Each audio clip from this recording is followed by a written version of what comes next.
These are difficult circumstances, but we are a hardy people, and we will work together as we have in the past in a bipartisan way, understanding that we've got a responsibility to make sure that Ohio gets the best decision-making that we are capable of producing, and that we will reach out to all sectors of our state, all our cities, our mayors, our elected legislators, as well as the business community and the labor community and the faith community, so that together we can formulate plans to help us deal with these circumstances in a way that will protect the people of our state and enable us to get through these trying circumstances.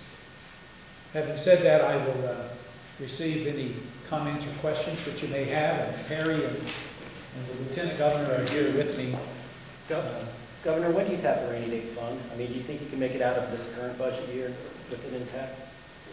Well, as I have shared with you, if we were to ask our agencies to budget at a 90% level, we would still have a projected deficit that would be nearly 5 times the amount that is in our current rainy day fund. Will it be necessary to use the rainy day fund at some point? I think a reason would say that it will be. The question that we face now is how best to deal with both the short-term projected deficit for '09, while understanding that the challenges we face in 2010 and 2011 are even more severe than we are currently facing. Governor, you said for a couple of years now that a tax hike would be counterproductive. You've been firmly against any idea of that.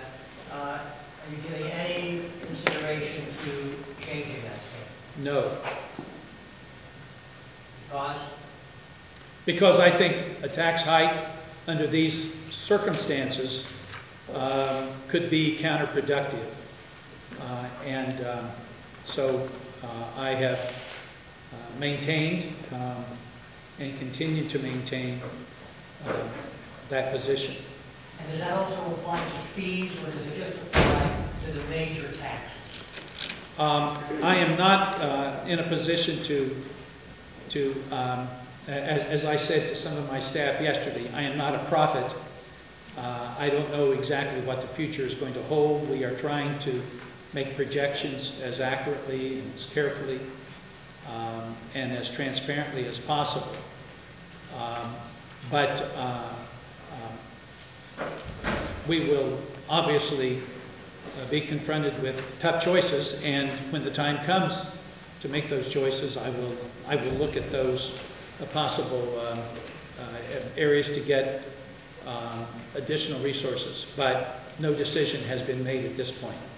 Governor, how much of the, when it comes to income tax revenues, how much of the decline is due to the 21% across the board tax cuts that were enacted a couple of years ago? I'm going to ask Perry to come up and speak to that. I think we don't know specifically, but we do have reason to believe that there are 2 reasons for the shortfall.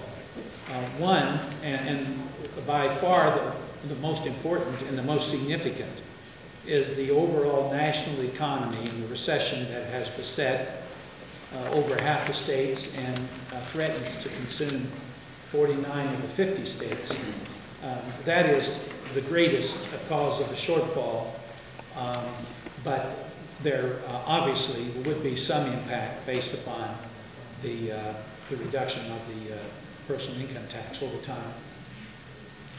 I think Perry's. We are in real-time consultation between OBM and tax on this issue. We have been attempting to put together an answer to that question, and we'll get it to you when we have done so.